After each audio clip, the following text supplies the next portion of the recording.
немножко раньше, потому что были сомнения по поводу того, что что-то может пойти не так. Вот я сейчас попробую еще настроить. Напишите, пожалуйста, в чат, хорошо ли меня слышно.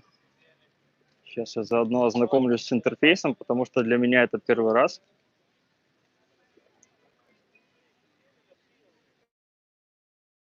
Так. Рад всех приветствовать.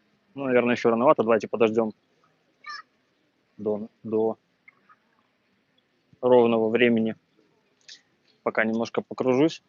Мы находимся на главной площади города Кордова. Эта площадь называется Сан-Мартин или Сан-Мартин. Но сегодня у нас будет фокус скорее в сторону того, как и где жить в Кордове, но не на культурную составляющую. Поэтому, с вашего позволения, я пропущу комментарии относительно того, кому посвящен памятник, когда воздвигнут и так далее. Ну что, давайте, пожалуй, начнем. Значит, план сегодня такой. Я вас провезу и проведу по городу Кордова, по разным его районам. Будет интересная программа с точки зрения динамики, потому что... Так, наверное, телефон слишком трясется, но окей. Потому что можно будет посмотреть контраст, как живут люди в разных районах. Напомню, мы сейчас находимся в самом центре города. Если вас интересует культурная составляющая, и вообще, если вы в Кордове появитесь первый раз, я вам настоятельно рекомендую начать свое знакомство с городом с поездки на туристическом автобусе. Сейчас вы за моей спиной можете видеть парочку таких. Мы вот ездили на том, который выглядит постарше. Похоже, что это именно лондонский даблдекер. Вот так. И там вас хорошо посвятят в детали истории города, каких-то его особенностей и так далее. А сейчас мы с вами двигаемся в сторону машины, которая припаркована неподалеку, и заодно я вам по пути расскажу и покажу центр города глазами пешехода. Сейчас давайте я переключу камеру на фронтальную. Вот так. Кстати, интересное наблюдение. Плиткой отбит контур здания. То есть это как будто бы тень такая падает. И этот собор кафедральный точно так же сделан. Чем хорош центр города и кому здесь хорошо жить? Здесь отлично будет житься молодым семьям, чаще всего без детей, которые хотят побольше движухи, побольше уровень насыщенности инфраструктуры, то есть какие-то там клубы, бары, разного рода заведения. Здесь вот посмотрите, как красиво цветут джакаранды. Зимой здесь вообще будет просто волшебная сказка. Все будет вот в таких фиолетово-розовых цветах. Вот это такая пешеходная аллея. 5 секундочку. Да-да, конечно, я читаю комментарий. Расскажешь немного про плохие районы и настолько ли там реально опасно. Да, конечно, как раз сегодня в планах есть проехаться и даже пройтись по такому району, чтобы показать вам, что не все так страшно. Вот собачка с мячиком побежала. Оля. Так, как видно, сейчас у нас 11 часов утра, но город еще довольно-таки пустынный, потому что в воскресенье люди спят попозже. И вообще в воскресенье мало что работает, так что если вы захотите чего-то здесь прикупить, то это лучше делать в какой-то другой день. Так, я, пожалуй, наращу темп, буду идти быстро, потому что по плану сегодня проехать много километров суммарно. Вот. В общем, я не знаю, что у вас было в представлении о городах Латинской Америки, но я должен сказать, что конкретно здесь довольно-таки похоже на то, что ты находишься где-то в Европе. Я, если честно, еще не был пока в Испании, но у меня почему-то вот приблизительно такие представления о ней. Давайте договоримся насчет комментариев. Я, может быть, что-то буду успевать на ходу прочитывать, но скорее я буду для этого делать специальные такие небольшие остановочки, прочитывать и отвечать сразу. Вот мы сейчас приближаемся, не помню название улицы. Заодно вот расскажу вам интересную деталь. В Аргентине часто можно встретить такого рода картину, когда что-то в процессе ремонта, но с ремонтом не сильно торопятся, потому что рабочие уважают свое время, они его очень так неспешно тратят на работу, могут попить чайку несколько раз, и продуктивность, ну, скажем, не самая высокая. Так, сейчас здесь нужно перейти.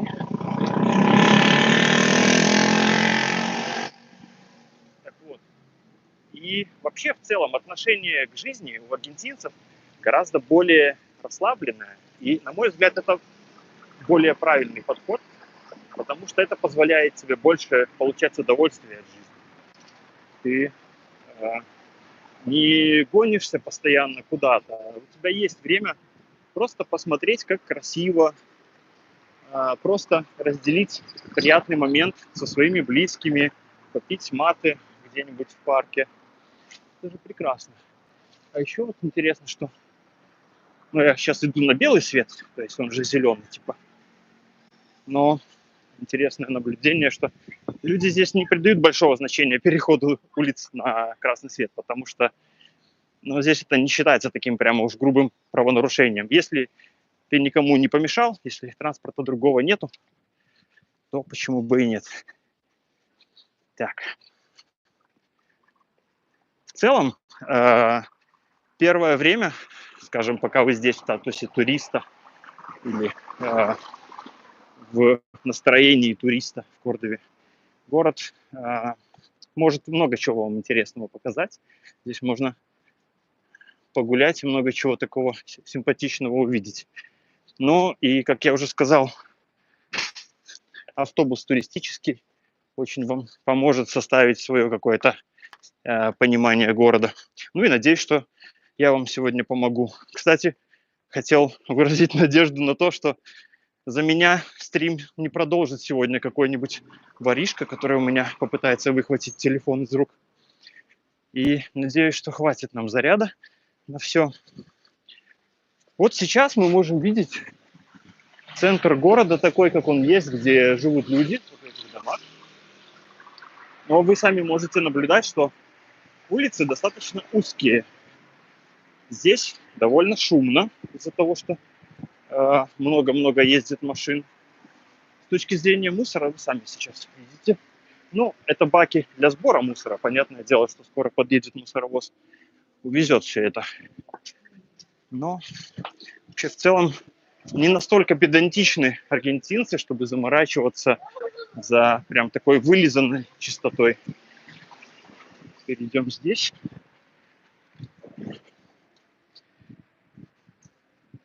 Попробую заглянуть в комментарии.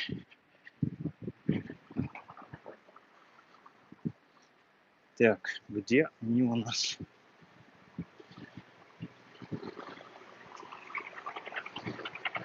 Жаль, картинка очень нечеткая. Ага. Я надеюсь, что это только из-за того, что я иду, и телефон в моих руках вверх-вниз трясется. Но мы сейчас сядем в автомобиль, будет все гораздо четче. Так, переключаю камеру на себя. Секундочку.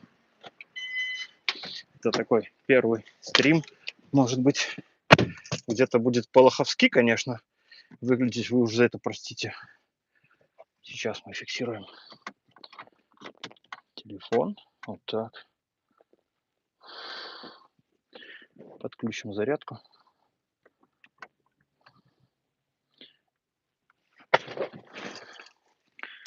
Я буду его время от времени снимать для того, чтобы показать вам, что мы наблюдаем. Сейчас мы поедем с вами в центральный парк города Кордова, который называется Сармьенто. Он достаточно большой, Там очень много мест для занятий спортом, для прогулок. И еще там есть отличные аттракционы. Так, ага, сейчас, секундочку. С вашего позволения, я еще на втором телефоне включу навигатор, чтобы точно никуда не заблудиться, потому что пока не настолько хорошо ориентируюсь в городе.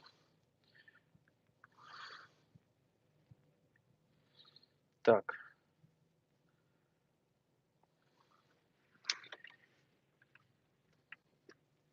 Одну секунду, проверка. Оп, есть, к интернету подключились, здорово. Кстати говоря, о связи и о технологиях в Аргентине. Здесь как-то удается им совместить такие вещи, как, например, наличие 5G сети, достаточно быстрой, и в то же время смотрят на вас с большим удивлением, когда вы хотите использовать свой телефон для оплаты. То есть NFC, или как это там называется, технология. Сейчас я, буду вам показывать, где мы едем.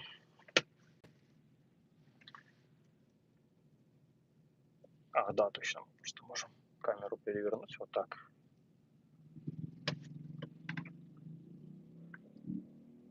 Я специально решил немножечко крутануться, чтобы показать вам такой канал. Ну, это типа водосточного канала, и здесь же протекает река под названием Каньяда. Вот сейчас мы выворачиваем на улицу, которая вдоль этого канала проходит, и хочу вам показать, насколько здесь вот живописно. То есть здесь по краям довольно-таки много ресторанчиков, кафешек, и если где-то жить в центре, то вдоль этого канала можно запросто устраивать себе пробежки, проводить завтраки, ужины там, и обеды в этих кафешках, потому что цены, как я думаю, вы уже знаете, довольно-таки низкие. За каких-нибудь там 3-5 долларов можно комплексно позавтракать или пообедать очень-очень сытно.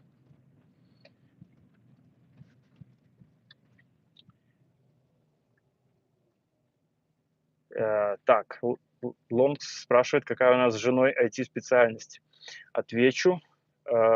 Жена Даша iOS разработчица, то есть она разрабатывает приложения для айфонов и для iPad'ов, работает с языком Swift, ну и с Objective-C тоже на каких-то legacy проектах.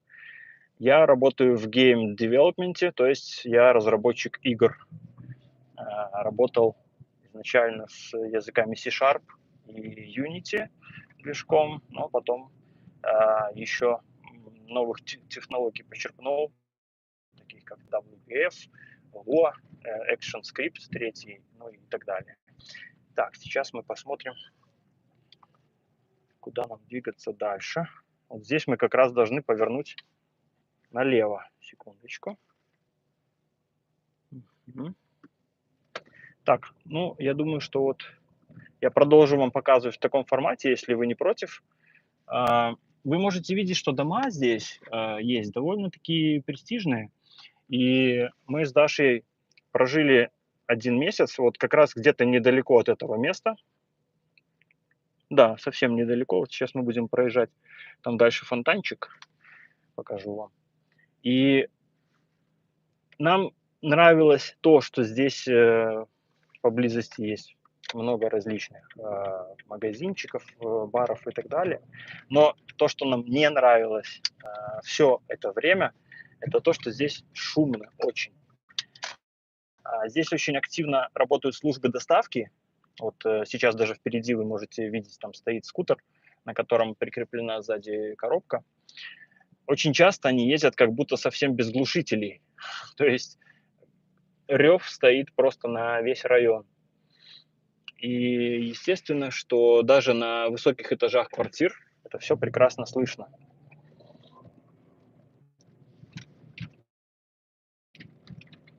Сейчас вот покажу вам симпатичное место. Здесь фонтанчик. А вот традиционная такая инсталляция АМО ЦБА, то есть люблю Кордобу. ЦБА – это Кордоба Капиталь, такая аббревиатура.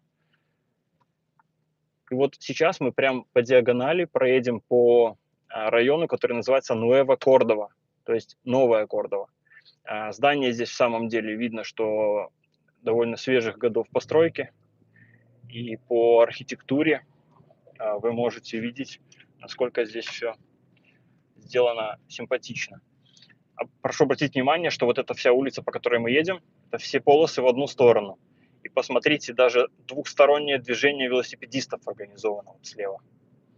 То есть велосипедистам здесь по-настоящему, можно сказать, рай.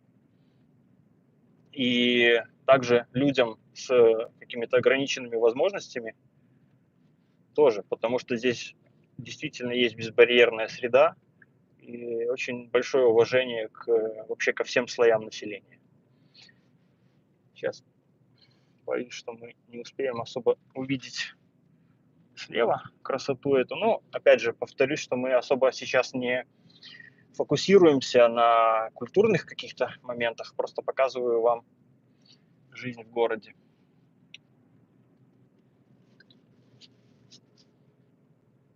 Вот мы сейчас подъедем к небольшому круговому движению, где повернем в парк Сармьенто.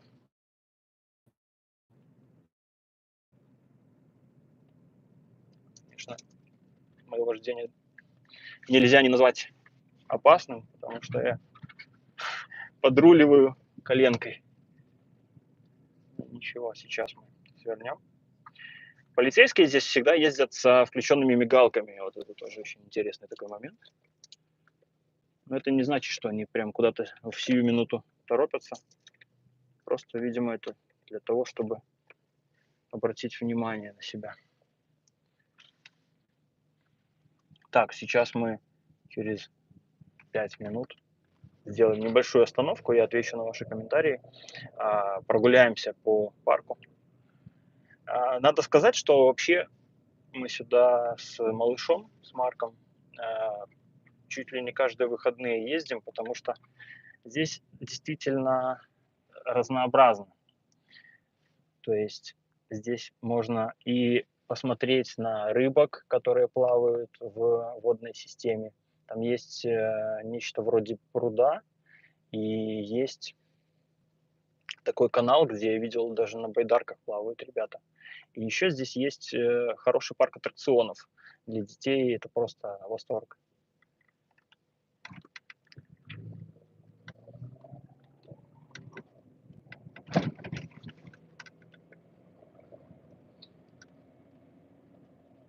Дороги довольно качественные везде в Аргентине.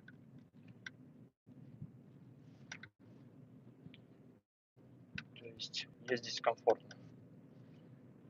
Какие выбоины внезапные не заставляют тебя материться. Так. Ага, здесь перекрыто. Хорошо. Мы свернем сюда. Там, видимо, какой-то сегодня забег устраивается. Окей. Немножко план наш нарушился, но тем не менее мы сейчас припаркуемся вдоль дороги.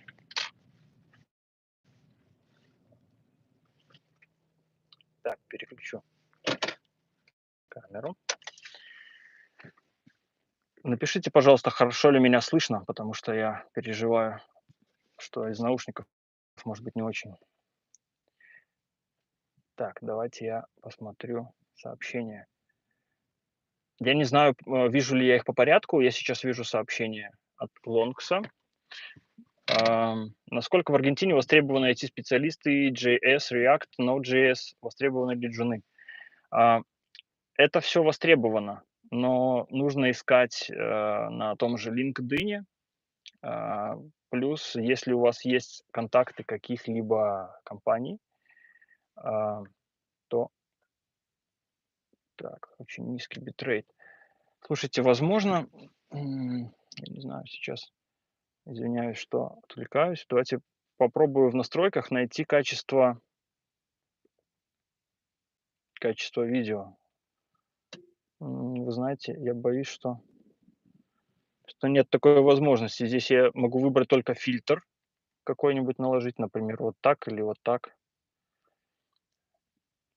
И, пожалуй, что все, могу замьютить микрофон. Есть надежда, что запись чуть позже будет в качестве получше. Но пока прошу вас смириться, наверное, с такой картинкой.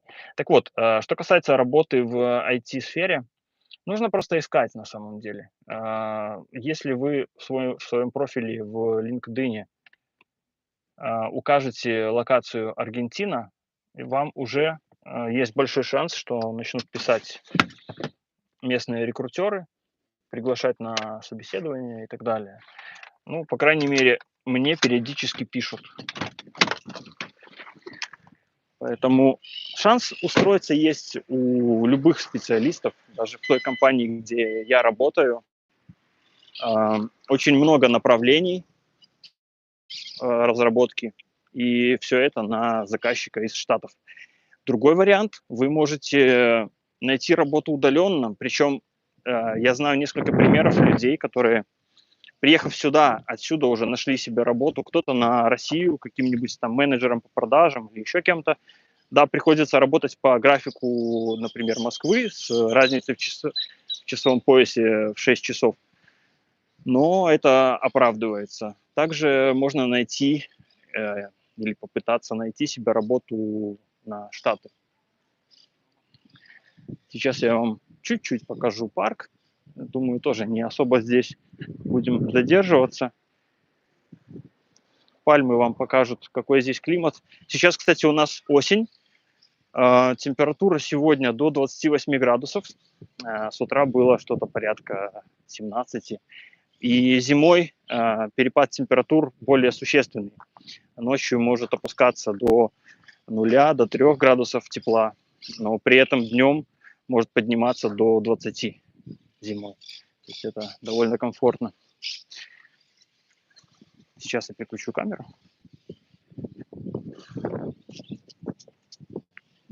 Вот по той стороне водная система. Вам видны камыши. Сейчас я поднимусь чуть повыше.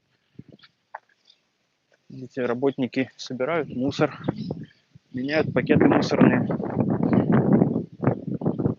И я должен заметить, что не стоит на месте Кордова. За год, ну или чуть меньше, чем за год, который мы здесь находимся, мы могли наблюдать очень много изменений в положительную сторону. То есть где-то что-то ремонтируется, где-то что-то создается или воссоздается. Например, есть парк де Лас Национес, то есть парк наций недалеко от места, где мы живем. И там буквально год назад особо не было места, где можно было там присесть, то есть только на траве. А сейчас сделали вокруг больших таких толстых деревьев. Вот, кстати, я забыл, как они называются. Вот эти деревья, они пьют очень много воды и очень большие, толстые вырастают. Так вот, там вокруг таких деревьев сделали бетонные такие островки отдыха из лавочек, где можно в самом деле передохнуть. Вот, ну, здесь мы давайте развернемся. То есть принцип примерно такой. Вот это двойная такая аллея, она довольно длинная. Вдоль нее часто бегают люди. По бокам очень много спортивных площадок, детских. И мы с нашим малышом сюда частенько приезжаем. Он очень любит прыгать на батуте. И когда я его заряжаю в батут, каких-нибудь на 3 сеанса подряд по 15 минут, у меня появляется 45 минут на то, чтобы чем-то позаниматься для себя. Вот, как бы это эгоистично не звучало. Давайте сейчас, пока иду к машине, проверю чат. Пальмы. Да, пальмы. Так, что нужно нажать, чтобы это сообщение скрылось? Так, посмотрим, что еще я мог пропустить из сообщений.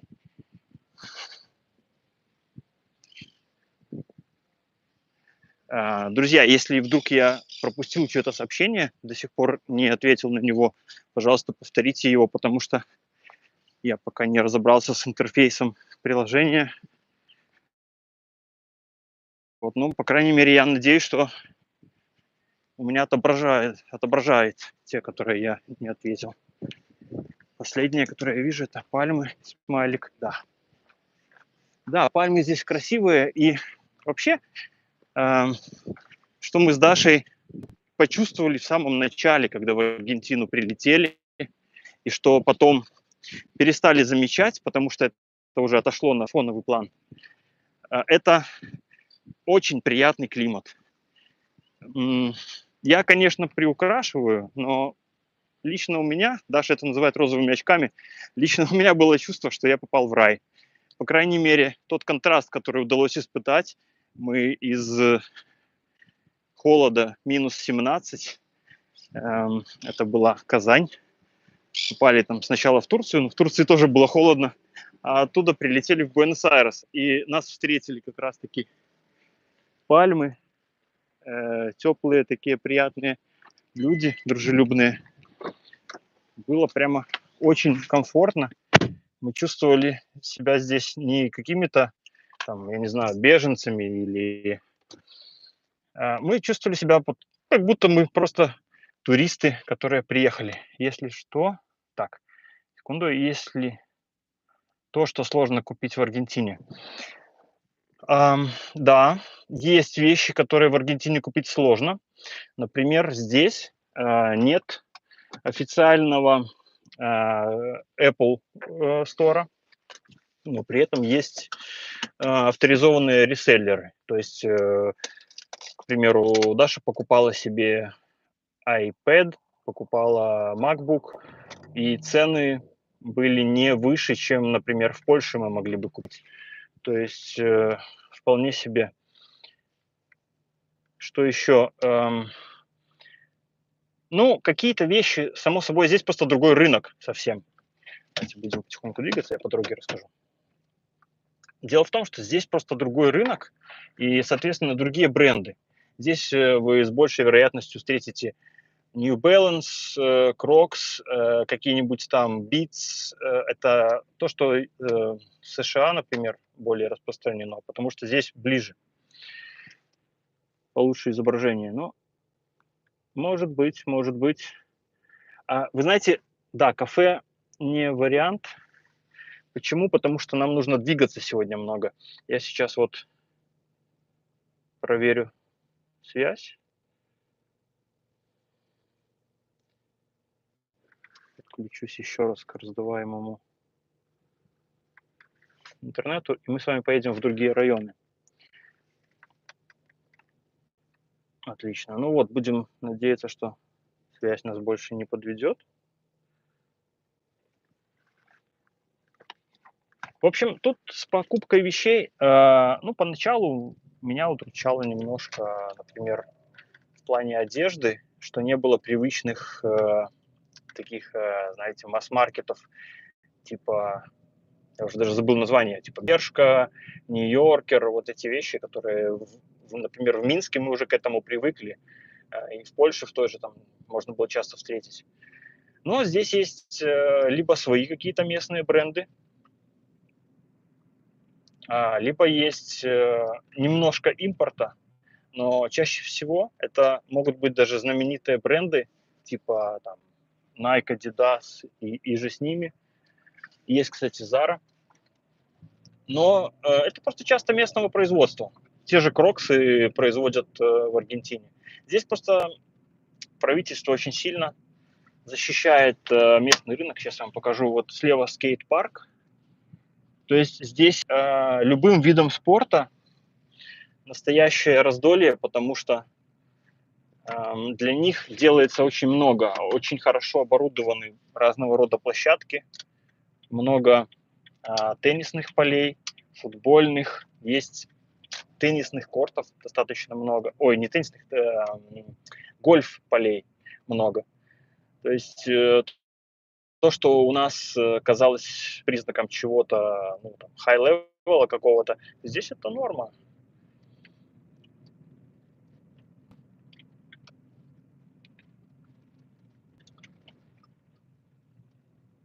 Так, сейчас, секунду, мы с вами выезжаем. Сейчас я хочу вам показать.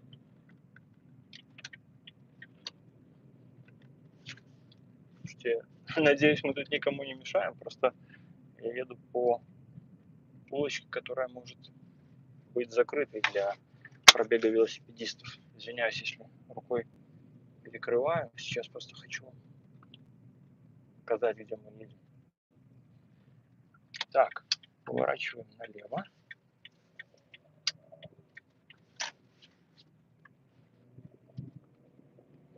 Сейчас навигатор выведет нас из парка. И мы с вами поедем в неблагополучный район. Так, здесь движение закрыто. Угу. То есть нам надо еще сделать один круг. Угу. Ладно. Попробуем по-другому туда пробраться. Я не знаю по времени, как у нас получится. Я, в общем-то, не ограничен. Изначально думал, что мы можем попробовать уложиться в час. Но если вам будет интересно, и если мы чего-то еще, к примеру, не успеем посмотреть или обсудить, то я готов задержаться подольше.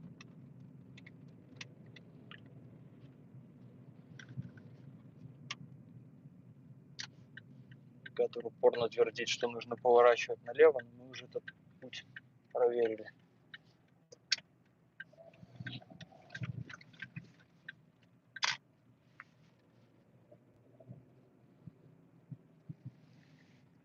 Здесь, в этом парке большом, был еще зоопарк. То есть он до сих пор есть, но он уже не действует. Он не так давно был закрыт, и, к сожалению, сейчас ничего особо там посмотреть нельзя. Вот этот автомобиль с мигалками, это похоже на какую-то городскую службу. Программа de Prevención y Convivencia Ciudadana. То есть это служба городской какой-то типа инфраструктуры, что-то в этом духе.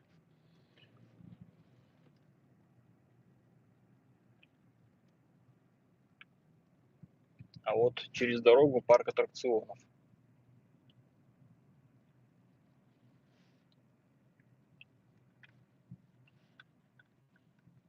Сейчас я остановлюсь проверить, куда в итоге приведет навигатор. Здесь есть смотровая площадка. Сейчас мы туда попробуем проехаться. И вот видны здания Нуэво Кордовы. Кстати, у многих есть вопрос, как же правильно говорить все-таки, Кордова или Кордоба.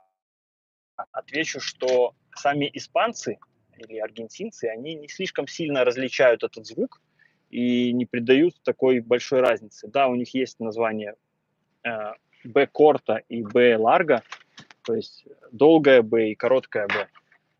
Но скажу вам, что на слух они чаще всего сами не различают, какую букву ты используешь. С этим могут быть определенные курьезы. Например, я вам не рекомендую им рассказывать, как по-белорусски будет картошка, потому что на испанском языке это слово будет означать нечто иное. Так, куда нас ведет навигатор? Я сейчас хочу показать вам. Так. Да, отлично, мы можем ехать вперед, как раз получится довольно симпатично.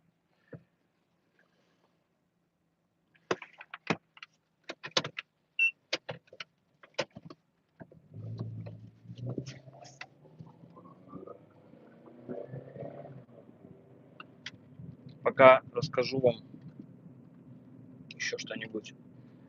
В общем, для нас формат жизни, который предлагал центр города, показался не очень подходящим, потому что Хоть и можно было найти какие-то места для ребенка, где можно было погулять, но не без боязни того, что он выбежит на дорогу под бурный автопоток. И плюс безопасность здесь тоже на самом деле в центре хромает, потому что просто логически здесь много туристов, людей обеспеченных, и если посмотреть на карту безопасности города, в следующем выпуске как раз-таки про недвижимость мы вам покажем эту карту, и ее можно найти в кордовском чате в Телеграме. Ссылки будут, в принципе, и под этой трансляцией я размещу, и в следующем выпуске. Да, хороший вопрос насчет первой послевоенной волны. Да, и здесь это в самом деле так. Скажу вам, что в тот приезд, когда приехали мы, приехало, по-моему, около 15 семей из моей компании. Ну, это были либо одинокие люди, либо с семьями. И из них осталось только 5, а остальные решили вернуться. Кто-то вернулся обратно в Беларусь, кто-то поехал колесить дальше, то есть там Грузия, Турция и так далее. У каждого, само собой, свой выбор, свои аргументы, и кому-то Аргентина показалась, скажем, менее цивилизованной, менее развитой, и по каким-то параметрам это, конечно, обосновано. Но, на мой взгляд, в таких сложных вопросах, как выбор страны для проживания, нужно использовать весы и обе чаши. То есть класть не только хорошее, не только плохое, но и хорошее, что ты здесь получаешь. Интересная инсталляция.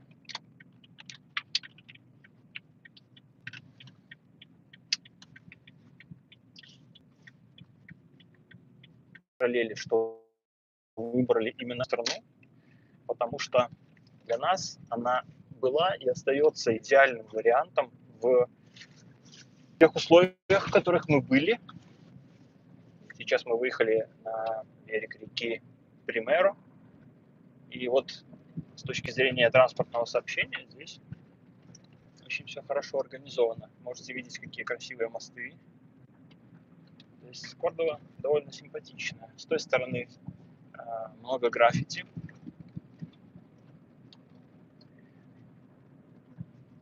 Из тех ребят, кто остался, была одна только семья, это мы с Дашей, ну и остальные ребята одиночные. Сейчас давайте закреплю телефон, чтобы не трястись. Оп. Заодно проверим, почему выключился навигатор.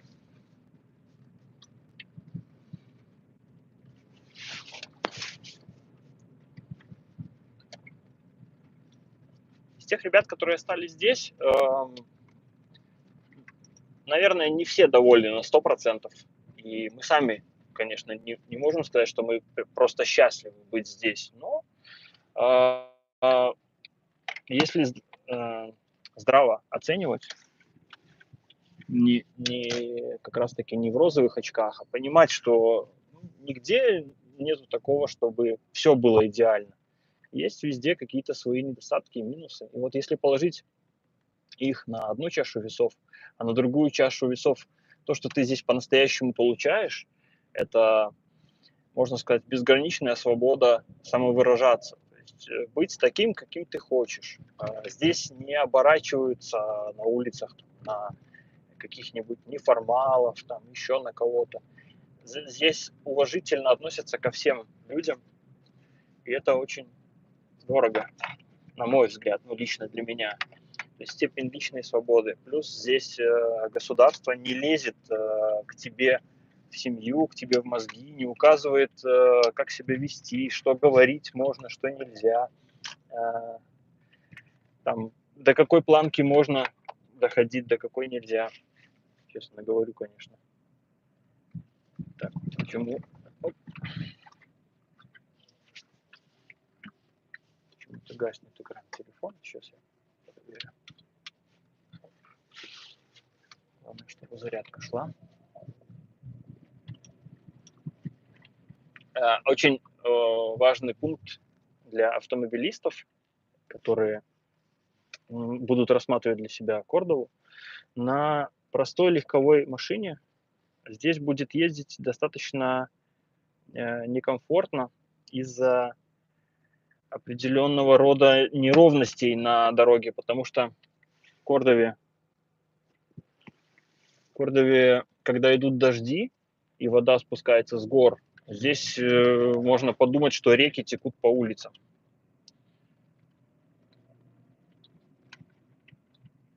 Так, секундочку. Я сейчас проверю, туда ли мы едем вообще. Я прошу прощения за то, что так получается скомкано у нас. Но да, нам нужно убрать эту точку. И тогда мы поедем куда нужно. Отлично. Все, супер.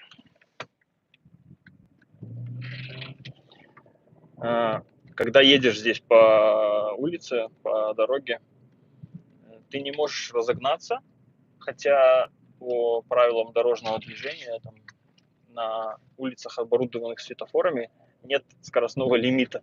Есть такое правило, если я правильно все понял. Но ты не можешь разогнаться, потому что здесь очень много ливневых стоков, и они очень глубокие. Я даже на паркетнике притормаживаю, потому что можно вытрясти кишки себе, грубо говоря. Сейчас мы проедемся по Авениде Колон. Авенида это как бы типа проспект. Колон это не колонны в нашем понимании, а это на испанском так фамилия Колумба звучит. То есть Христофора Колумба.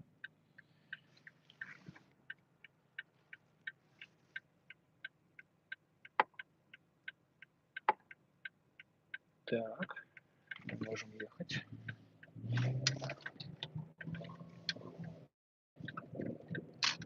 Сейчас мы с вами едем в район, который называется Вижа-Сибуру. Он считается неблагополучным. И вот в следующем выпуске, который сейчас мы готовим и монтируем, я как раз расскажу о карте безопасных районов, где можно ее увидеть, вплоть до того, что можно увидеть количество семей, стоящих на учете, скажем, семей неблагонадежных, то есть которые могут быть причастны к преступности.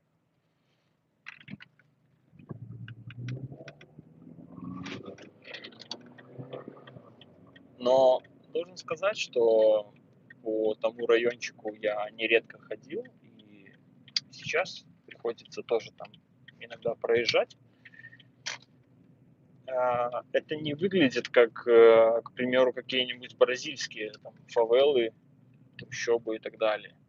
Да, это намного более бедное жилье у людей, то есть бедные здания. Сейчас поправим. Но при этом у них тоже есть инфраструктура своя, то есть там есть у них свои магазинчики, мясные лавки, вердулерии, это овощно-фруктовые. И даже мы, когда с Дашей возвращаемся из большого гипермаркета продуктового, тоже там проезжаем, бывает вечером, уже когда темно, мы видели и удивились, что в одном из таких типа клубов было нечто вроде групповых танцев. То есть там женщины занимались под музыку, такая интересный свет был. Но это не было дискотекой, это скорее были занятия танцами.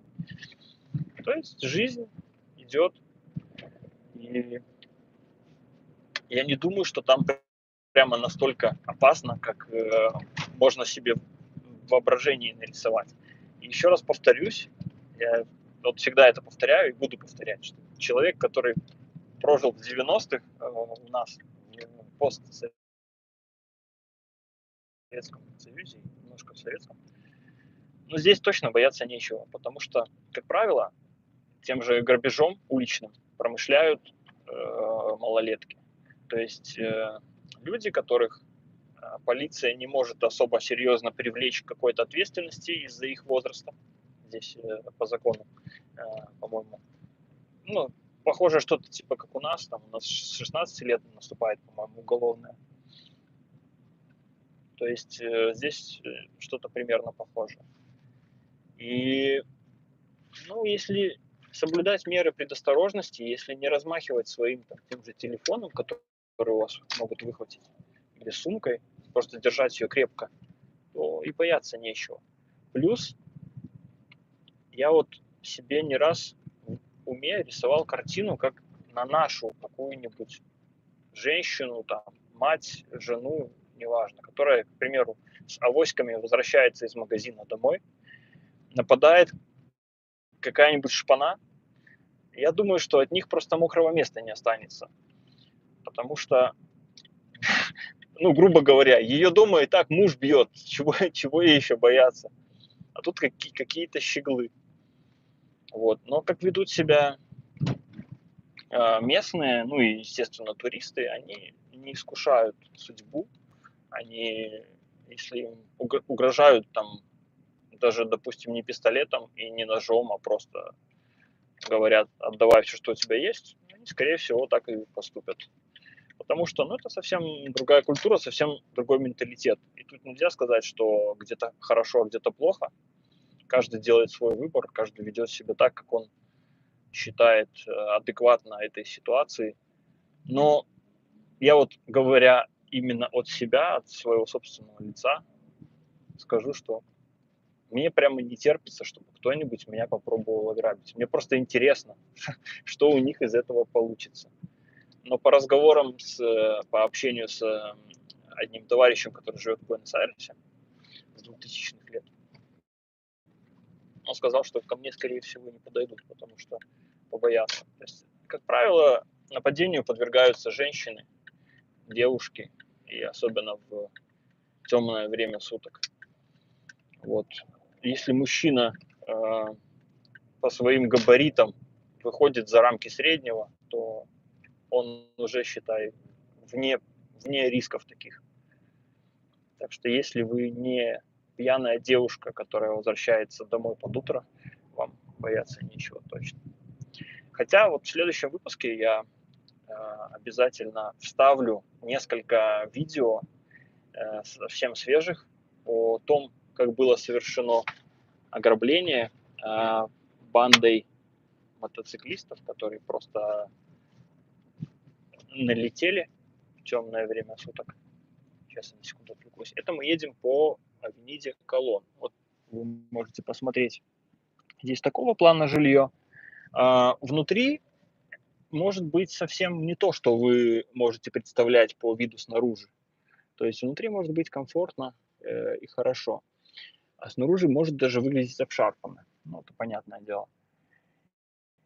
По этому проспекту много, естественно, зданий довольно-таки не новых. И вот мы жили 1 месяц и на авениде Колон, поближе к моей работе. И скажу, что это тоже очень шумно.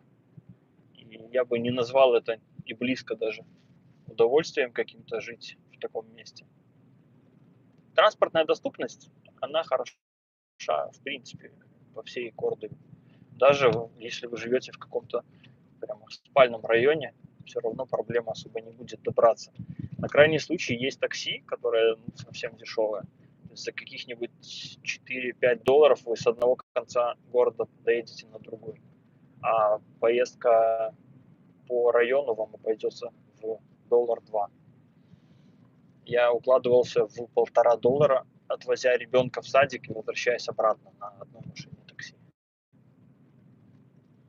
Сейчас давайте вернусь к тому, что рассказывал о чем я рассказывал. О безопасности. Потом мы говорили чуть-чуть о зданиях, но это мы отвлеклись. Напомните, пожалуйста, выскочила мысль из головы.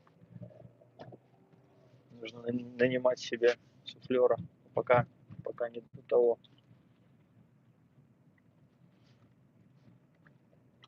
Вообще город Кордова по своему модному, так скажем, слову по вайбу отличается от Буэнос-Айреса кардинально, потому что жизнь здесь гораздо более размеренная, и ты здесь чувствуешь себя как-то больше как дома. Вот лично у меня такое ощущение. Ты здесь быстрее ловишь состояние какого-то релакса, потому что в Буэнос-Айресе, зависит от района. Есть районы, где ты тоже сразу поймаешь преступности, да. Окей. Есть в Буэнос-Айресе районы, где тоже спокойно, где там частный сектор, но это, как правило, либо очень далеко от центра города, либо это очень дорого. И при этом все равно мы, например, с Дашей тот формат, который для себя искали, чтобы это был частный дом и с задним двориком, такого не нашли. Даже если это были частные дома, то они настолько плотно друг к другу построены, что там можно забыть вообще о заднем дворике, куда можно выпустить малыша погулять. Что касается безопасности, я вообще здесь ни разу не испытывал какого-то риска. И вот товарищ из Буэнос-Айреса говорил, что да, что не подойдут. И у него была ситуация, было несколько ситуаций за все время, что он здесь живет. Наверное, раз 6 за вот эти 23 года. И из них удачных, наверное, раза 4. То есть, когда он просто отдал там, телефон или то, что у него просили. Но один раз он, уставший, возвращался с работы, довольно-таки поздно, было уже темно. Вы впереди, кстати, можете видеть холмы, которые виднеются. И к нему подошли ребята, типа гоп-стоп, и сказали, отдавай что-то. И под кофтой или под майкой у одного из них было что-то похожее на пистолет.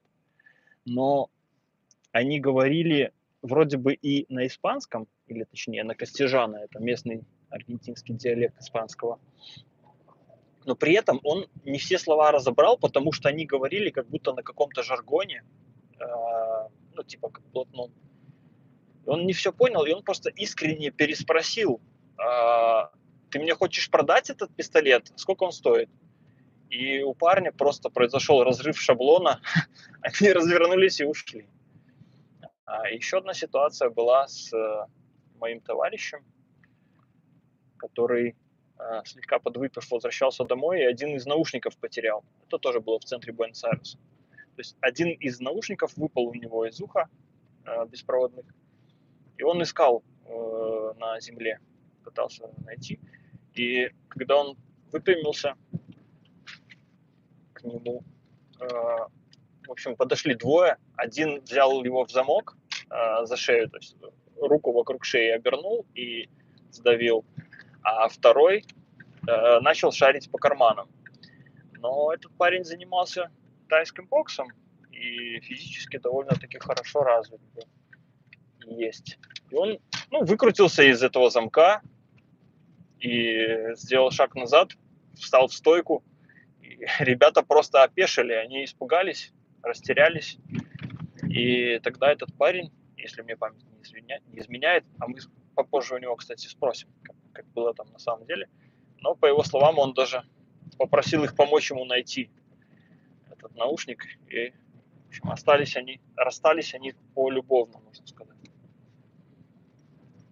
Так, вот, мы приближаемся.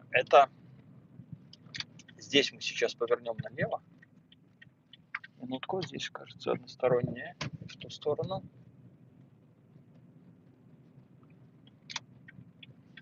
Нет, вот это односторонняя не в ту сторону, значит, повернем чуть дальше.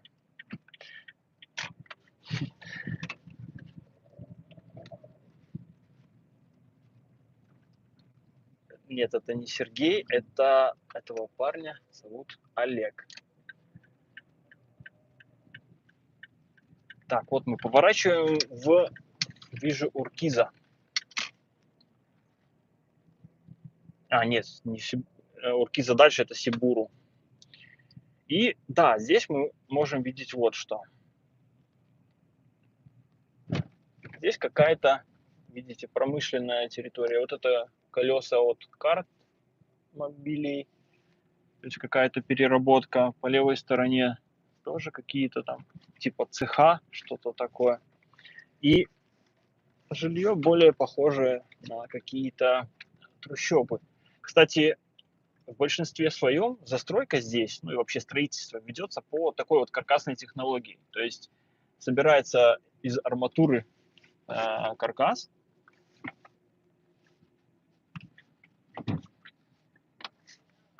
Да, вот парень хотел мне предложить продать что-то, дерево с мандаринами. Я могу даже подъехать сейчас, что-то купить у него. Это будет интересный опыт. Надеюсь, что не закончится ничем хорошим.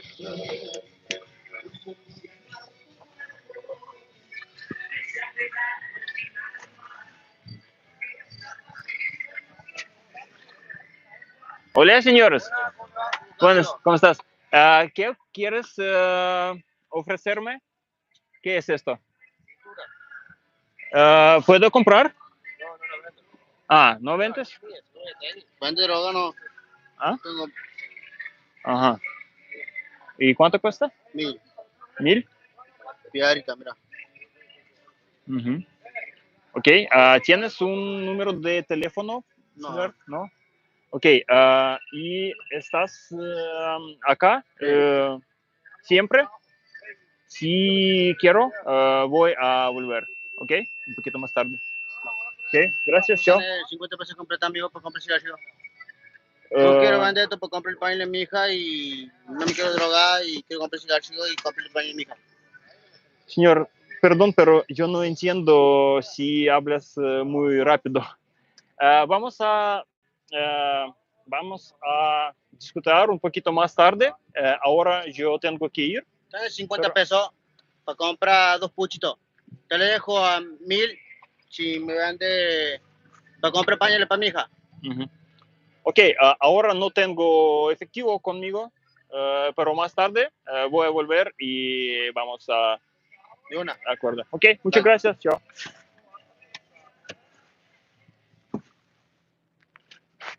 Так, я надеюсь, вам что-то было видно и слышно. Он, как вы могли наблюдать, предлагал мне купить сверточек. Ну, думаю, нетрудно догадаться, что там было внутри. Интересный такой пикапчик.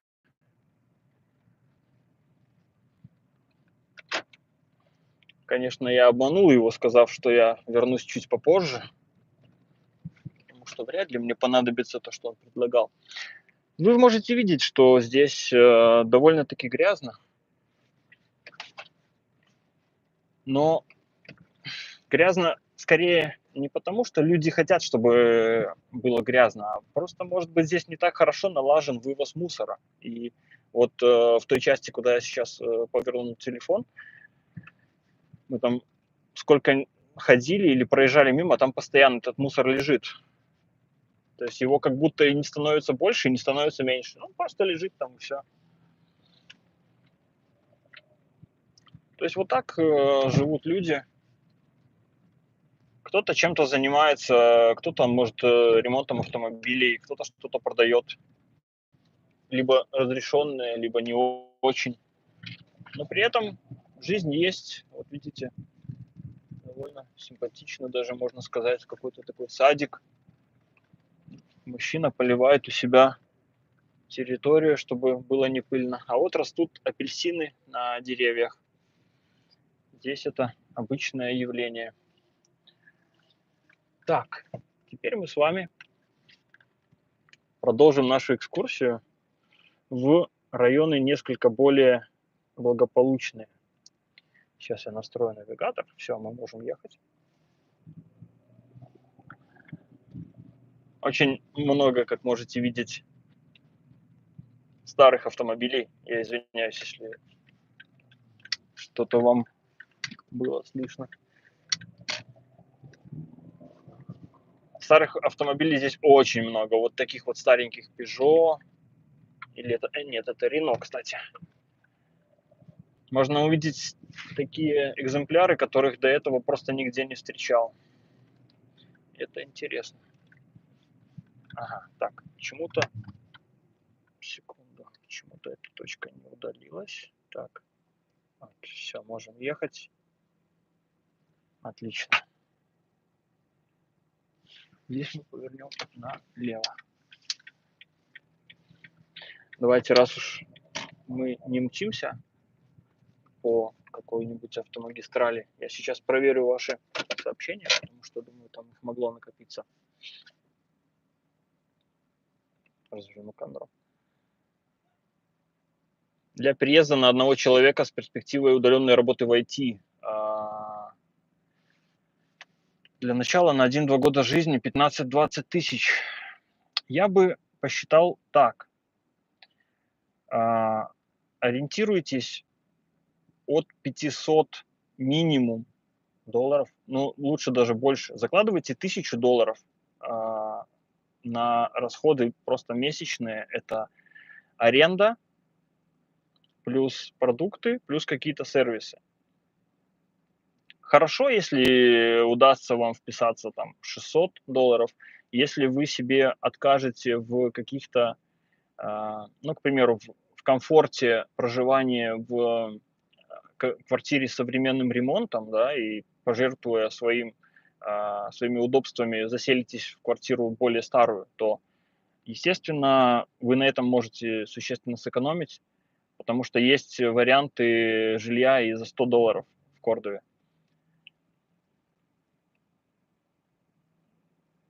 Вот, отлично, сейчас отвечу рыжему коту. В общем, заканчивая ответ на вопрос, сколько денег нужно, закладывайте от 700 до $1000 в месяц просто на проживание, то есть на 2 года сразу умножайте там на 24 месяца.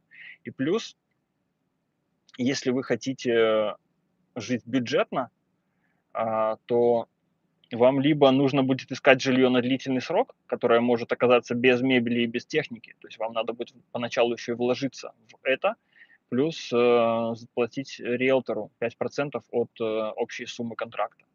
То есть там может получиться где-то до 3-4 тысяч долларов расходов, ну, в зависимости от того, какую вы мебель, технику захотите покупать. Поэтому примерно такой расклад. Почему не столица? Мы прожили 3 месяца в Буэнос-Айресе.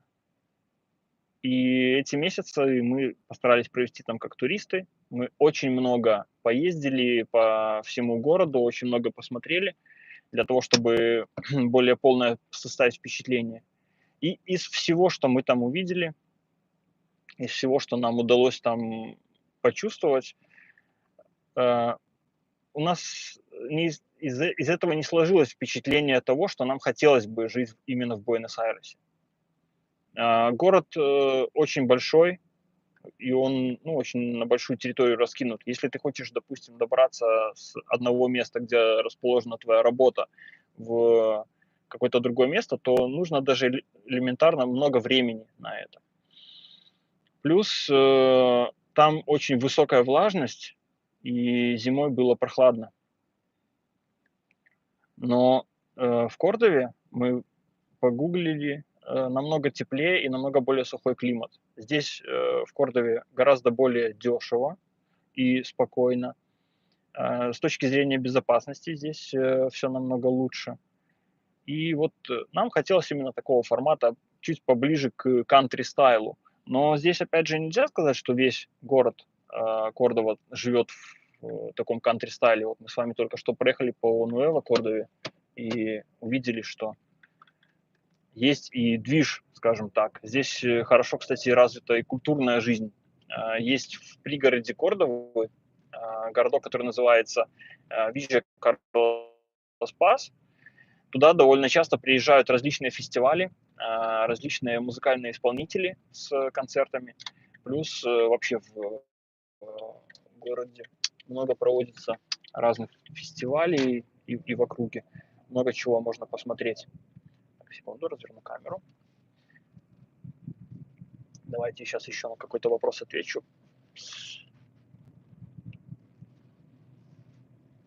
Топ-чат. Так, что-то там было про Сочи. Я прошу прощения, вопрос поддержал, но не успел дочитать его. Давайте сейчас я чуть-чуть проеду. Вот эта река, которая течет со стороны гор, называется Примеро.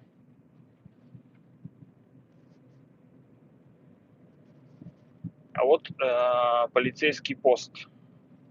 Стоят полицейские. Это, кстати, кони полицейских.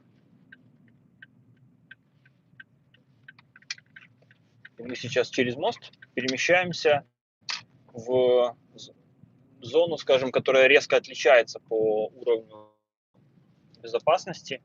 То есть если на той стороне реки, откуда мы едем, нельзя сказать, что прям безопасно, то здесь как раз наоборот, потому что здесь вы найдете даже на улице очень много таких будок охраны. Вот сейчас мы повернем налево. Этот район по левой стороне носит довольно романтичное название Урка. Сейчас я гляну, где нам поворачивать. Да, как раз таки здесь. Отлично. Пока что красный. Нужно ли финансовое подтверждение для получения студенческой визы для учебы в универе? Слушайте, если честно, по вопросам легализации я пока не готов вам ответить. И насчет финансового подтверждения по учебе тоже.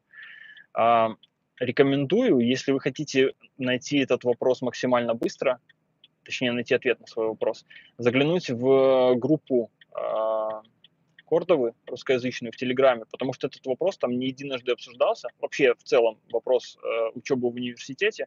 Там в этой группе разбито все по темам, и в теме легализации вы, вернее всего, найдете то, что ищете.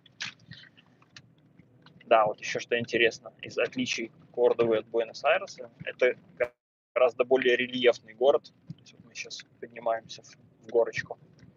Сейчас я еще остановлюсь, и мы посмотрим оставшиеся сообщения, если что-то вдруг пропустил.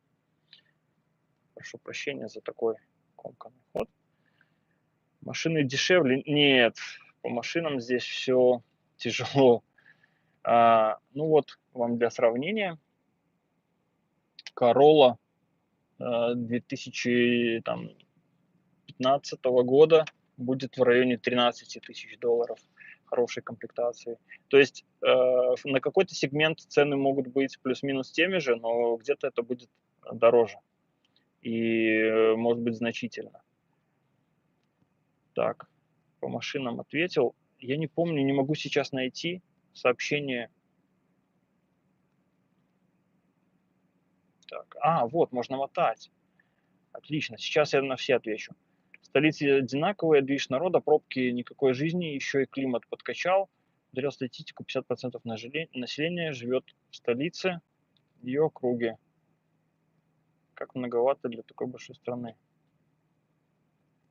Can you stop and try and speak local people in their native language or in English? Sorry for my bad English. Ну это как раз то, что я сделал, пообщался с местными на их языке.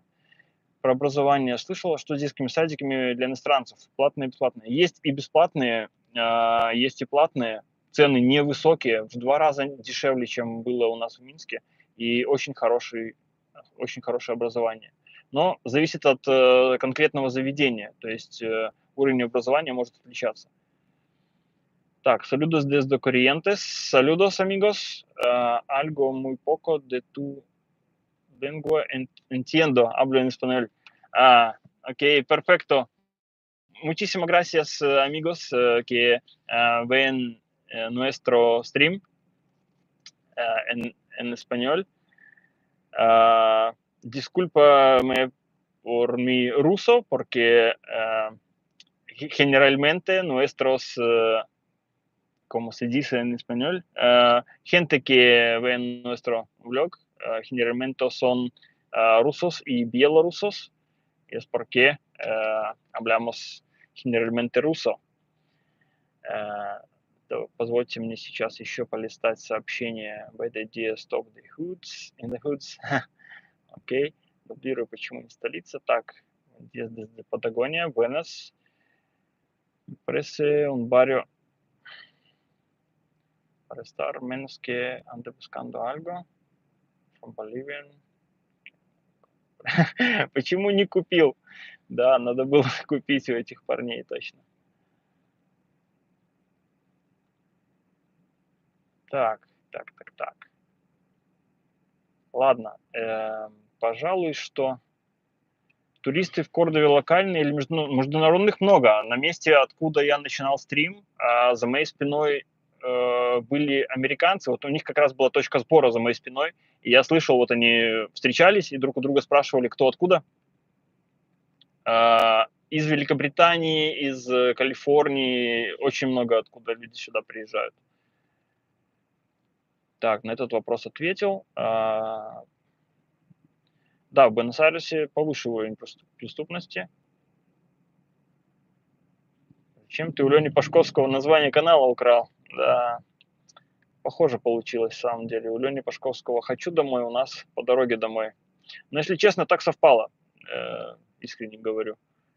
Интересно про районы, где хорошо будет жить с детьми. Вот сейчас мы как раз направляемся в эти районы. Давайте, друзья, мы тогда не будем особо затрачивать здесь время. Давайте тогда в конце стрима, для тех, кому интересно будет получить ответы на их вопросы, я тогда задержусь и поотвечаю. Сейчас давайте мы продолжим. И я хотел закончить в более благополучных районах. То есть мы сами живем недалеко от вот этого. Извиняюсь, давайте камеру разверну. Мы сами живем недалеко от этого района, то есть в шаговой доступности. И вот в эту школу, сейчас вы видите автополив здесь на футбольном поле, а чуть дальше, правее, там будут теннисные поля, ходил наш малыш в летнюю школу. И здесь вы можете видеть, что гораздо более аккуратно все, и разметка, и как дома выглядят. Но это еще, скажем, не предел мечтаний. И мы заметили такую закономерность, что чем западнее какой автомобиль, тем более состоятельная публика живет. Симпатичные руки. И вообще, как вы можете наблюдать, Кордова по своей сути, она более все-таки одноэтажная, ну, одна- или двухэтажная. То есть многоквартирных домов здесь немного. Их больше всего в центре, в центральном районе. И маленькими пучками они могут находиться еще в разных частях города. Там буквально по 2-3 дома, стоящих в окружении вот таких частных домов. Так что формат жизни здесь, как вы можете наблюдать. И мы сейчас едем еще по такой довольно широкой улице, для того, чтобы получилось быстрее. Но вот если я поверну камеру в сторону, вы увидите улочки поуже. Там гораздо меньше поток автомобилей, и можно чуть ли там не детей своих выпускать на улицу играться. И сейчас вот мы едем ближе уже к объездной дороге города Кордова. Появится минутка, я вам покажу вообще навигатор, где мы сейчас находимся, чтобы у вас было представление о карте. Хотя в следующем выпуске я покажу. Вот вы можете видеть неровности, которые приходится проезжать здесь, и какие остаются царапины на дороге от двигателей автомобильных. Вот смотрите, улица, ряд кафешек, ресторанчиков, магазинчиков. Здесь же такой довольно спокойный район. Обратите внимание на автомобили, какие здесь стоят. То есть уже заметно уровень повыше. Сейчас вы увидите вообще красоту. Впереди будет сейчас закрытый райончик, закрытая жилая такая застройка, там частные дома. Вот виден заборчик зеленый такой.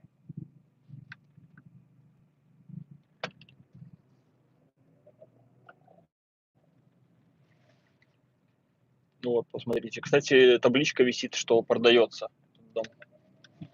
Здесь тоже магазинчики. Вот въезд вы можете наблюдать. Там шлагбаумы, охрана. Баранкас называется этот жилой райончик. Вот такой забор. Кстати, над ним натянута колючая проволока. Часто это может быть кабель под напряжением. Так, эта точка у нас достигнута. Теперь мы едем дальше в район, который называется Бельграно, или Вижа Бельграно. Вот автобус. Здесь очень хорошо развит транспорт. Может ходить не так регулярно, не так согласно графику, но при этом вы точно уедете, куда вам нужно. Я думаю, что заметен контраст уровня жизни по районам, по домикам. Ну, еще скажу, что вдоль дороги, как правило, не самые такие красивые дома. Для того, чтобы увидеть настоящую красоту, надо просто углубляться в район. Здесь у нас постоянно захватывает дух. Ух, мы спускаемся сейчас. Ух.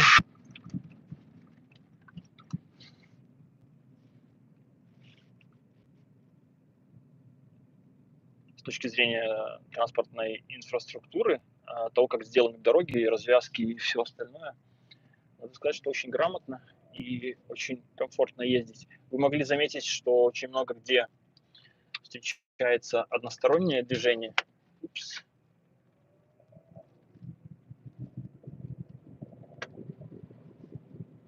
Поначалу это немножко выбивает как-то из колеи. Вот я сейчас, наверное, должен был пропустить, потому что он был справа. Но здесь с этим, с правилами вообще как-то все очень, очень свободно или вольно трактуется, что можно сказать. Часто тот, кого ты должен пропустить, кто справа, он стоит и пропускает тебя по какой-то причине. То есть здесь все такое, как бы, как это сказать, забыл слово, импровизация. Просто импровизация. Это парк Кемпес.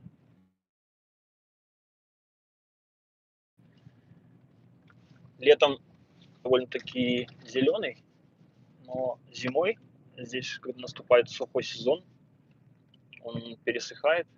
И, не знаю, я бы на месте властей города какой-нибудь устроил бы автополивчик. Так, мы сейчас на секундочку остановимся для того, чтобы настроить навигатор. И я, с вашего позволения, пока зафиксирую телефон, потому что придется нам пересечь оживленный участок дороги. Нужно быть предельно внимательным. Так, наш стрим, получается, длится уже 77 минут. Я вижу, что 28 человек присутствует. Нам осталось совсем немного до финиша. Я еду сейчас в престижный район, который называется Вижа Бельграно, если я правильно помню. И хочу показать вам, как там все выглядит.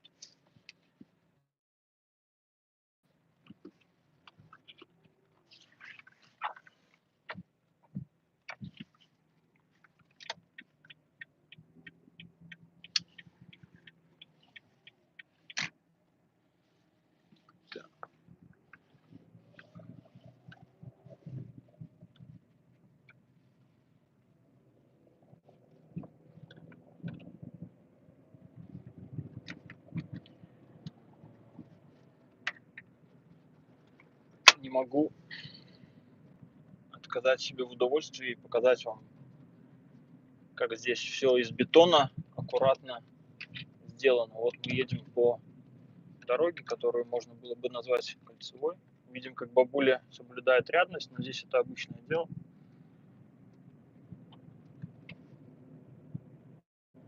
Вот и сами с усами, да, едем с телефоном в руках.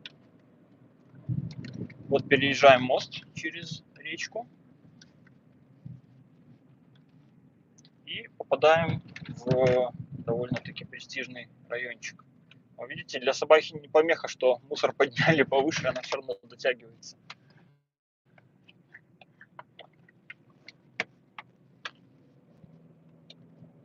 Сейчас поднимается уже довольно сильный ветер. И зимой, в более засушный сезон, засушливый, здесь могут быть песчаные бури. Ну вот тоже райончик, вы можете видеть, гуляют люди. Дома, которые вдоль дороги, по ним, конечно, особо не стоит ориентироваться по, скажем, уровню жизни. Потому что, повторюсь, если вглубь района заглядывать, то вот там будет более показательная ситуация и картина. Вот эта вся улица, все 4 полосы в одну сторону идут. И мы сейчас специально свернем на следующую улочку с односторонним движением для того, чтобы показать вам этот райончик изнутри. Возможно, в сегодняшний стрим, ну, невозможно, а точно, не попали, наверное, самые там красивые места, потому что это было бы довольно непросто составить именно такой маршрут, еще по таймингу уложиться. Но я надеюсь, что помог вам составить какое-то впечатление о городе. И это, по сути, сегодняшняя наша с вами встреча, это часть следующего видео, которую мы просто исключили из него, чтобы уменьшить, и вынесли в отдельный выпуск в виде стрима. Даша напоминает показать Важе Эскондидо, но туда нам ехать на другую сторону реки, и я, если честно, не знаю. Напишите в чате, хотите ли вы еще продолжить, или мы будем с вами закругляться, потому что, как я говорил, у меня время сейчас еще есть, и я могу с вами его разделить. Мы можем еще куда-то прокатиться в еще более престижный райончик. По автомобилям, по домам вы можете видеть, какой здесь приблизительно уровень жизни. Сейчас я остановлюсь, с вашего позволения, почитаю комментарии и заодно надеюсь от вас получить ответ, что мы делаем дальше. Так, Иван Шитов пишет, продолжай. Никита Фомин, давайте еще. Ну, отлично, давайте тогда продолжим. Сейчас я... Качество видео плохое. Качество видео было плохое, потому что телефон в руке трясся. Сейчас вот я его держу стабильно и надеюсь, что качество должно быть получше. Давайте я отвечу на сообщение. Так, качество, продолжай.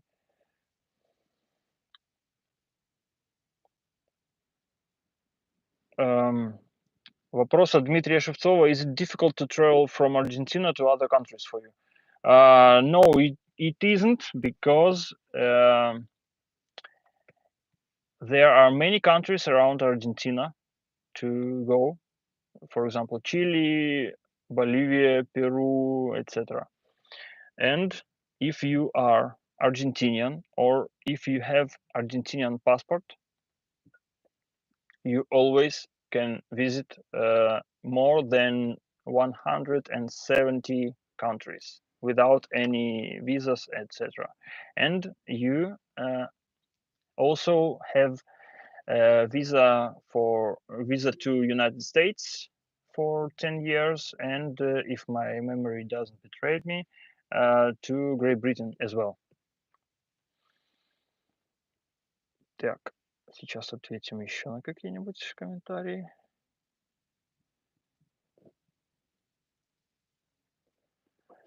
Давайте так, вот смотрите, вопросы касаемо стоимости. Я сейчас могу просто сказать приблизительно, что в этих районах может колебаться дом частный от 400 до 60 и больше долларов, и до 1000. Но более подробно мы ответим на этот вопрос в следующем нашем выпуске, который будет целиком посвящен недвижимости. Мы там на очень много вопросов ответим, покажем очень-очень много полезной информации.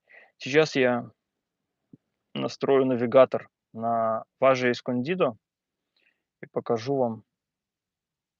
Так, кажется, на все вопросы ответил, я надеюсь.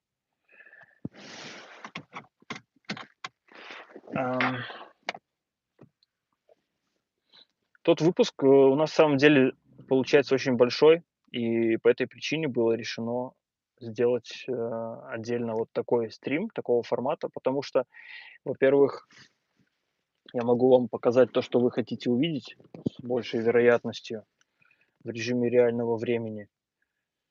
Так, вот она, Важе Эскондидо.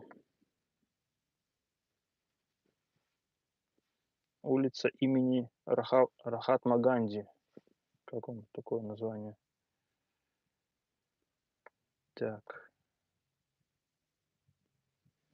Сейчас Google навигатор поможет нам.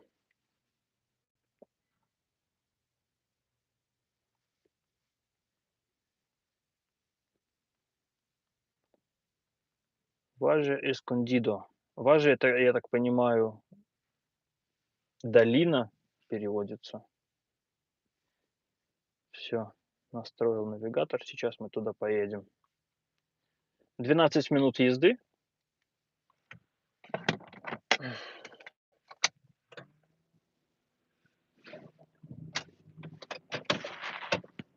Сейчас я достану телефон и переключу камеру, чтобы показать вам.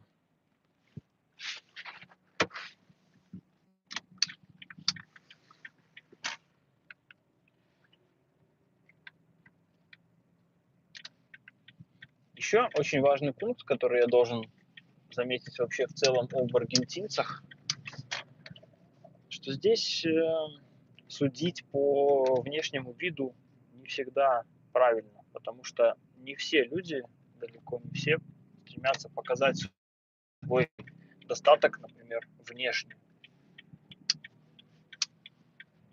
Здесь часто человек по-настоящему богатый может ездить на какой-нибудь бюджетной машинке. Завтра мир труд май, конечно же, будет. У аргентинцев это прям очень серьезный праздник. У них такое социальное государство, и вот, посмотрите, какая тачка стоит. Весь Буэнос-Айрес, например, будет на ушах, это я точно знаю, в честь этого праздника. Вполне возможно, что и в Кордове будут проходить какие-то демонстрации, что-нибудь такое. Очень много кирпичных домов.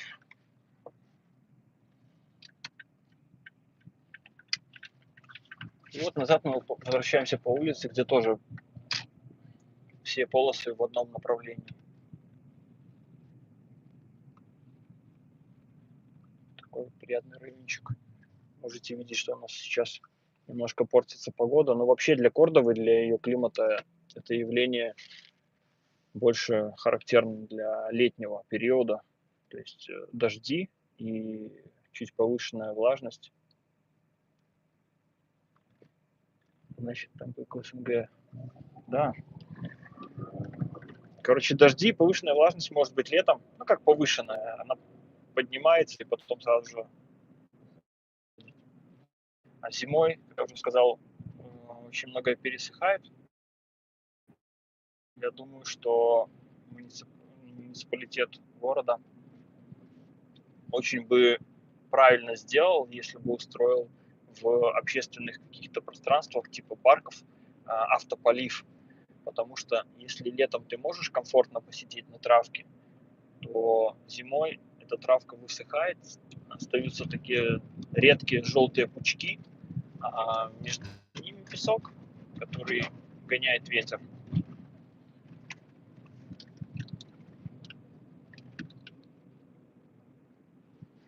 Так, выезжаем снова. Вот там слева от нас типа кольцевой автодороги. Такой симпатичный мостик. Мы здесь сворачиваем.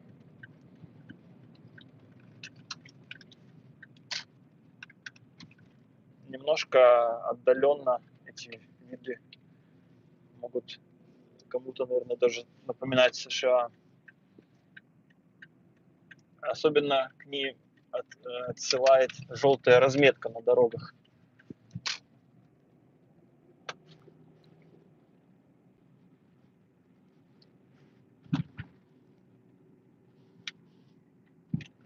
Так, стоят полицейские.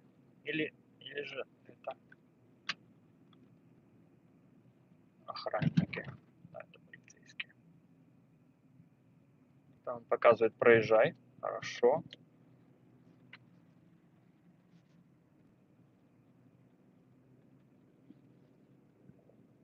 Так, 27 зрителей. Отлично. Меня это радует. Конечно, не так много, как хотелось, но я знаю, что очень многие еще посмотрят записи. Слева от нас находится большой замковый парк, где очень классно можно погулять с семьей, с детьми.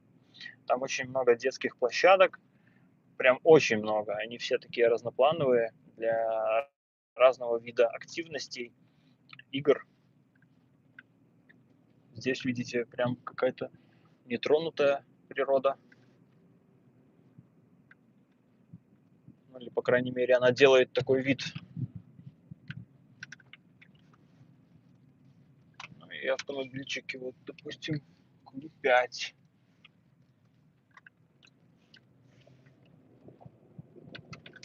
Вот, посмотрите справа забор и колючая проволока. То есть там уже жилая зона огороженная. Домики, где люди спокойненько себе живут.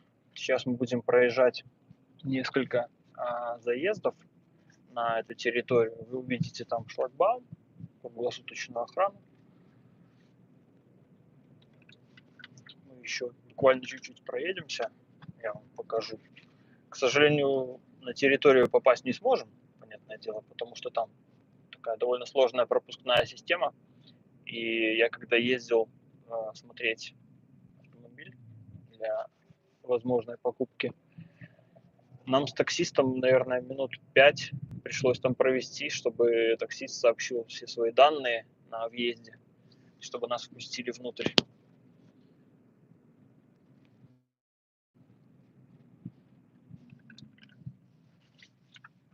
Да, может показаться, что мы сейчас едем по какой-то типа промышленной зоне, но на самом деле здесь очень тихий такой район. Слева вот природа спряталась за забором.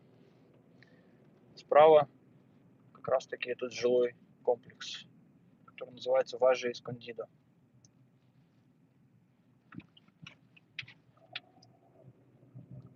Линия электропередач такая существенная.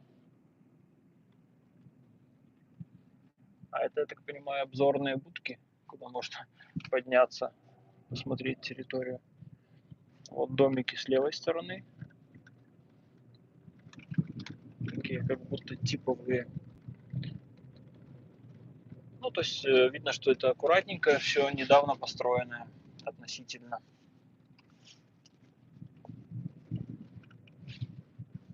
И надо сказать, что в подобного рода районах люди не обделены инфраструктурой совершенно.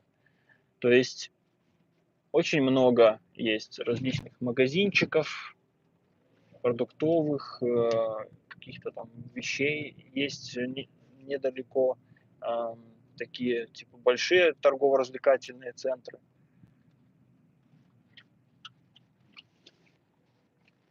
Вот такую жизнь мы можем наблюдать в одном из самых обеспеченных районов Кордовы.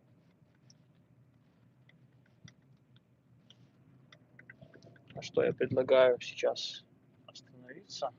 Вот магазинчики. Я просто, если честно, уже еду. Хотя навигатор еще куда-то ведет.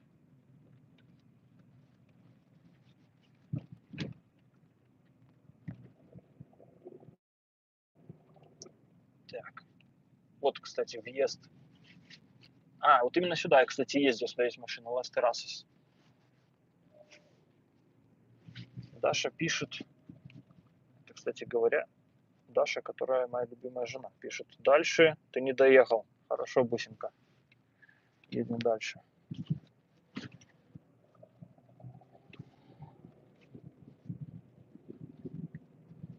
Ну вот именно сюда, по правой стороне, в этот комплекс я ездил смотреть автомобиль.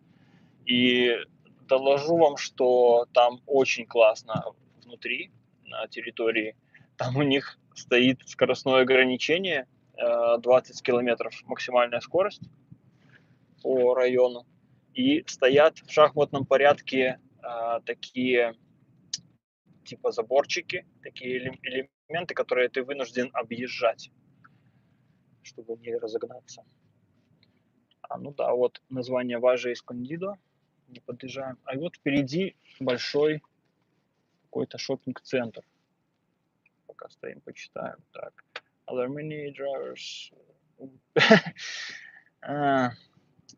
Дмитрий Шевцов спрашивает, много ли водятлов на насколько я понял, в Аргентине. Но тут я и сам считаю себя таким водятлом, и просто я как бы адаптировался под стиль вождения местных.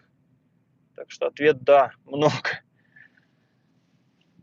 Вот, ложим мол и заедем мы пока на парковку.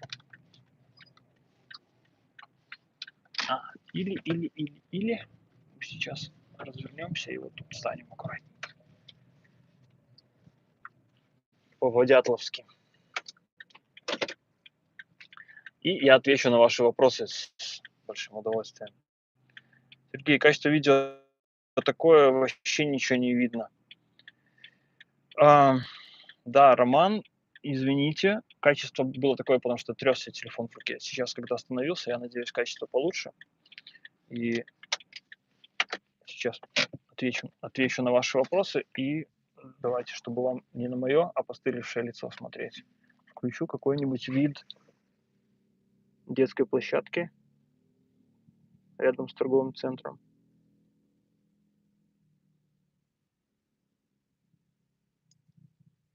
Gated community, not a normal neighborhood.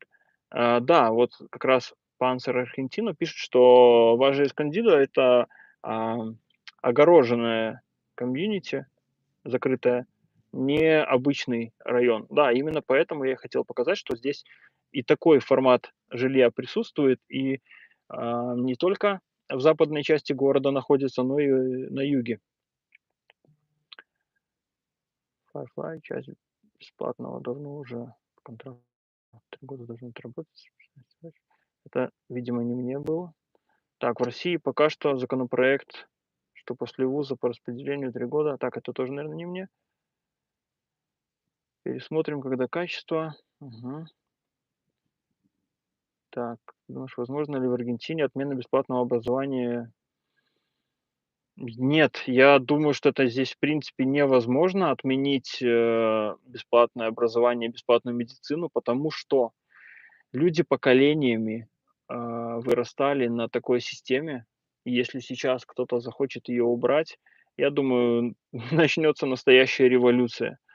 Поэтому, ну и вообще, если учитывать политику властей, которые очень большой ресурс тратят на поддержание именно бедных слоев населения, потому что у многих действующих политиков, насколько я понял, это и есть основная опора, то есть их основной электорат. Поэтому, скорее всего, нет. Но, возможно, на грядущих выборах, которые будут уже вроде бы скоро, что-то может поменяться. То есть может прийти к власти человек более перспективных взглядов, и он, скорее всего, может внести какие-то правки и в экономику. Но я не думаю, что это может быть настолько жестко.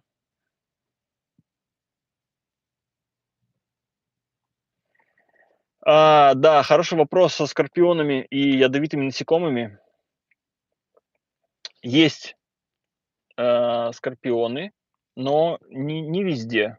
В нашем районе не встретили ни одного, в нашем доме вообще не было. Но ребята говорят, что кто-то в квартире находил, кто-то в других районах, в частном доме тоже. Но это все, в принципе, решается запросто. Покупается специальная такая защитная сеточка, которая ставится на слив в санузле, для того, чтобы из сливов в полу не пробрались, вот именно я имею в виду слив, который в душе, а, чтобы не пробрались скорпиошки, потому что они чаще всего живут в канализации. И, ну, это отдельная тема долгая, она, в принципе, далека от недвижимости, и на нее много ответов вы можете найти как раз-таки в нашей кордовской группе, потому что там мы создали отдельный топик на тему живность как раз-таки. То есть там скорпионы, змеи, пауки, вот все можно найти ответы на этот вопрос. Что, ребята, я несказанно рад, что мы провели этот первый стрим без серьезных косяков и запинок. Давайте я покажу вам свою майку нарядную, которую специально по случаю сегодняшней встречи надел.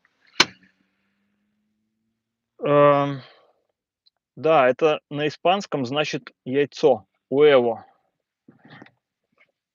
К сожалению, мы забрали последние эти майки, а так я думал прикупить еще для розыгрыша. И, кстати говоря, сейчас планирую произвести розыгрыш еще одной майки, но я думаю, что запишу уже просто отдельным видео, чтобы вас не мучить. Это майка, которую мы привезли из Ушуаи. Fin del mundo, то есть край земли.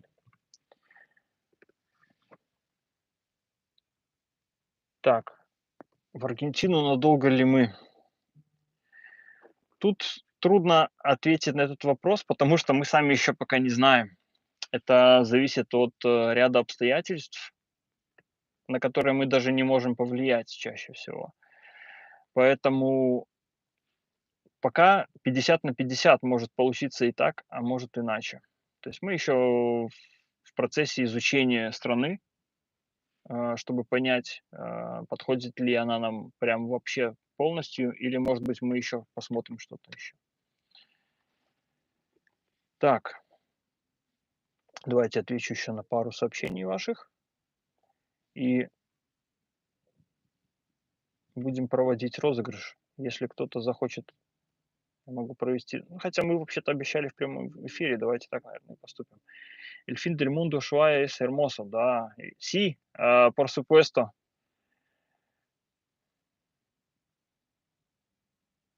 Bienvenido, gracias, muchas gracias.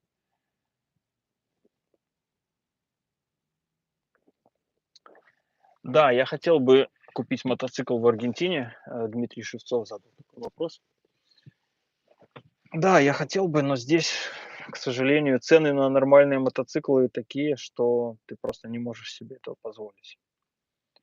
Как вариант для будущего топика, не могли бы вы рассказать про ортодонтов в Аргентине? Я могу вам показать, что с ортодонтией здесь в принципе все нормально. Немножко отличаются технологии, и те брекет-системы, с которыми приехали мы, с ними здесь не все работают. И, скажем, они работают чуть-чуть с другими, поэтому могут быть какие-то определенные трудности. Но все есть, и по цене сопоставимо, а то и даже дешевле, чем у нас. Так, сейчас выключу звук, переверну экран, поставлю ноутбук куда-нибудь, я не знаю, видно ли вам так. Сейчас мы, проведем розыгрыш.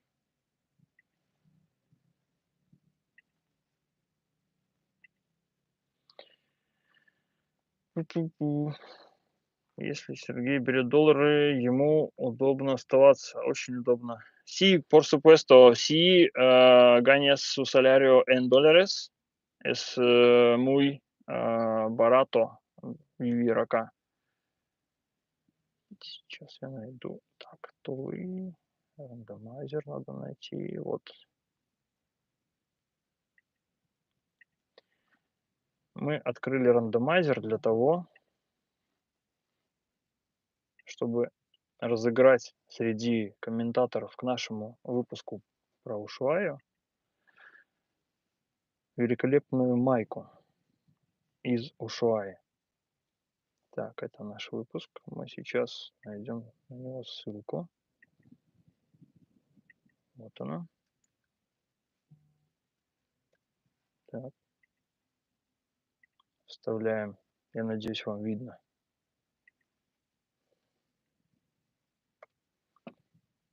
Randomize.